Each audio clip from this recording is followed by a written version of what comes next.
Rain lashed against the windows. Wind howled like a banshee. Thunder rattled the old house, shaking it to its core. Inside, Amelia huddled by the fireplace, a single candle flickering nervously. This was her first night in Blackwood Manor, and fear gnawed at her already frayed nerves. Amelia had inherited the house from a distant relative. She knew little about the place, only whispers of a troubled past. A shiver ran down her spine as she remembered the villagers' warnings. Stay away from Blackwood Manor, they had said, their faces etched with fear. She had dismissed their warnings as superstitious nonsense. Now, as the storm raged around her, she wasn't so sure. Every creak of the floorboards, every rustle of the wind against the windows sent her heart racing. Blackwood Manor was a rambling Gothic structure full of dark corners and long, shadowy hallways. Cobwebs hung from every chandelier, and dust lay thick on the antique furniture. The air was heavy with the scent of decay and something else, something Amelia couldn't quite place. She had tried to explore earlier, but the oppressive atmosphere had quickly driven her back to the relative warmth of the living room fireplace. Each room seemed to hold its breath, waiting for her to dare to enter. The silence was unnerving, broken only by the howling wind and the occasional crash of thunder. Amelia longed for the comfort of her small city apartment, for the familiar sounds of traffic and distant sirens. Here, in the suffocating silence of Blackwood Manor, she felt utterly alone, isolated, trapped. Later that night, unable to sleep, Amelia found herself drawn to the attic door at the end of the hallway.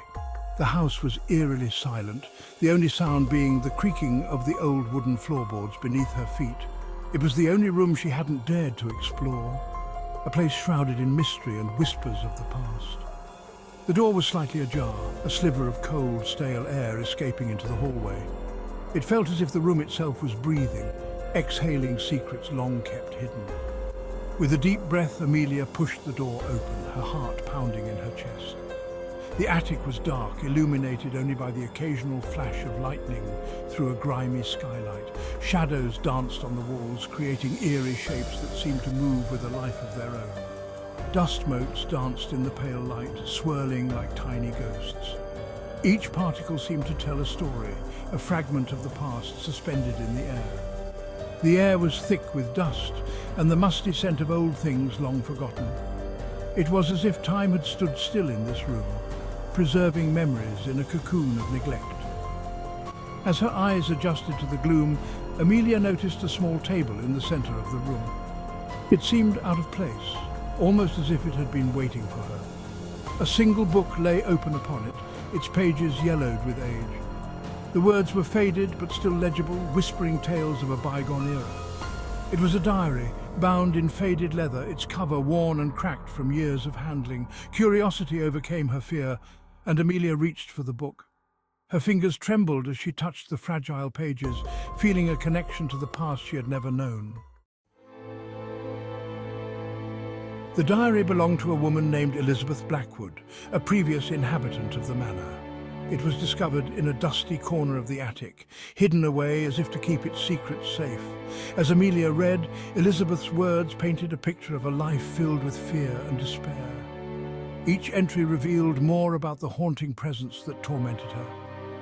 Elizabeth wrote of strange noises in the night, whispers that seemed to come from the walls themselves, cold spots that moved through the house, chilling her to the bone, and a feeling of being constantly watched. She described vivid nightmares that left her waking in a cold sweat, always the same, a shadowy figure, tall and skeletal, looming over her with eyes that glowed like hot coals, burning into her soul. She wrote of her growing terror, her words becoming more frantic with each entry, her conviction that something evil haunted Blackwood Manor. The once grand estate had become a prison of fear. Amelia shivered, a cold dread creeping over her as she read on. Elizabeth's words seemed to jump off the page, her fear palpable, almost tangible. As Amelia turned the brittle pages, she felt a connection to Elizabeth's plight. She couldn't shake the feeling that she wasn't alone in the attic. The air felt heavy, charged with an unseen energy. A presence, unseen, seemed to be watching her, its gaze piercing through the shadows, reading the diary over her shoulder, sharing in the terror that Elizabeth had once felt. Closing the diary, Amelia stood, her heart pounding in her chest. She told herself it was just the storm, the isolation playing tricks on her mind, but deep down a primal fear whispered that Elizabeth's words were true. Something was in the house with her. She hurried out of the attic, slamming the door shut behind her. But as she turned to leave, she saw it. A tall, shadowy figure silhouetted in the doorway at the end of the hall. Its eyes glowed an unnatural red in the darkness. Amelia gasped, her breath catching in her throat. The figure remained motionless for a moment, then vanished as quickly as it had appeared. Amelia stood frozen, paralyzed with terror. The image of the figure burned into her mind. The next day, Amelia tried to convince herself that what she had seen was just a hallucination, a figment of her overactive imagination, but the fear remained a constant companion.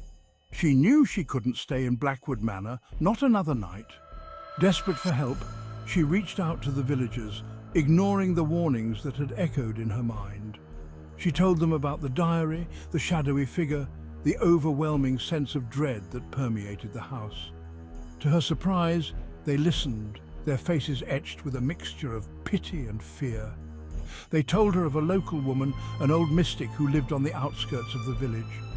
"She can help you," they said, "if anyone can." Clutching at this last shred of hope, Amelia set off to find the mystic. Section 7. The Séance. The mystic, a frail woman with piercing eyes, listened intently to Amelia's story. When she was finished, the mystic nodded slowly. "The spirit is strong," she said, her voice raspy with age. "It feeds on fear, on your fear." She told Amelia that the only way to rid Blackwood Manor of the entity was to confront it, to force it to leave. The mystic agreed to help, to guide Amelia through a séance that would allow her to communicate with the spirit. As night fell, they gathered in the living room of the manor. Candles flickered, casting dancing shadows on the walls. Amelia sat opposite the mystic, her heart pounding with a mixture of fear and anticipation. The air grew heavy, charged with an unseen energy. Section 8. Confrontation. The séance began with soft whispers, then escalated into a cacophony of voices. The room grew cold, the shadows seeming to writhe and twist in the flickering candlelight. And then the shadowy figure appeared. It materialized in the center of the circle, its eyes burning like hot coals. Amelia felt a wave of terror wash over her, threatening to overwhelm her. But then she remembered the mystic's words, "It feeds on your fear." Taking a deep breath, Amelia forced herself to meet the entity's gaze. "Who are you?" she demanded, her voice trembling slightly. "What do you want?" The figure remained silent, its eyes boring into Amelia's. The air crackled with tension. Section 9. Revelation. The mystic, her voice strained with effort, spoke to the figure in a language Amelia didn't understand. The figure responded in a voice that seemed to slither around the room, a voice filled with rage and despair. The mystic's eyes widened as she listened. Then, turning to Amelia, she said, her voice grave, "This is the spirit of Elizabeth Blackwood. She was murdered in this house, her soul trapped here, unable to find peace." The figure, Elizabeth, turned its burning gaze on Amelia. "You read my diary," she hissed, her voice echoing through the room. "You know my pain." Amelia's fear gave way to a surge of sympathy. She understood now. Elizabeth didn't want to harm her. She wanted help. Section 10. Trapped. Amelia stepped closer to the figure, her fear replaced by a sense of purpose. She had come too far to turn back now, and she knew that this confrontation was inevitable. "I understand your pain, Elizabeth," she said, her voice soft but firm. The ghostly figure seemed to waver, as if the words were reaching a part of her long forgotten. "But you cannot find peace by holding on to your anger." Amelia's eyes were filled with empathy, her heart aching for the tormented soul before her. "Let go of your pain, Elizabeth. Find peace." Amelia's words were a gentle plea, a bridge to the other side. As Amelia spoke, a sense of calm settled over the room. The oppressive atmosphere began to lift, replaced by a serene stillness. The shadows seemed to recede, the flickering candles burning a little brighter. It was as if the very air was responding to Amelia's heartfelt words.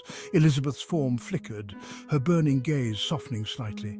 The anger that had once consumed her seemed to ebb away, replaced by a glimmer of hope. But then a look of anguish crossed her face and she cried out, her voice filled with despair, "I can't, I'm trapped." The words echoed through the room, filled with centuries of sorrow. The room plunged into darkness. The sudden shift was jarring, as if the very essence of the manor was reacting to Elizabeth's turmoil. The candles sputtered and died, plunging the room into absolute blackness. The silence that followed was deafening, a void that seemed to swallow all hope.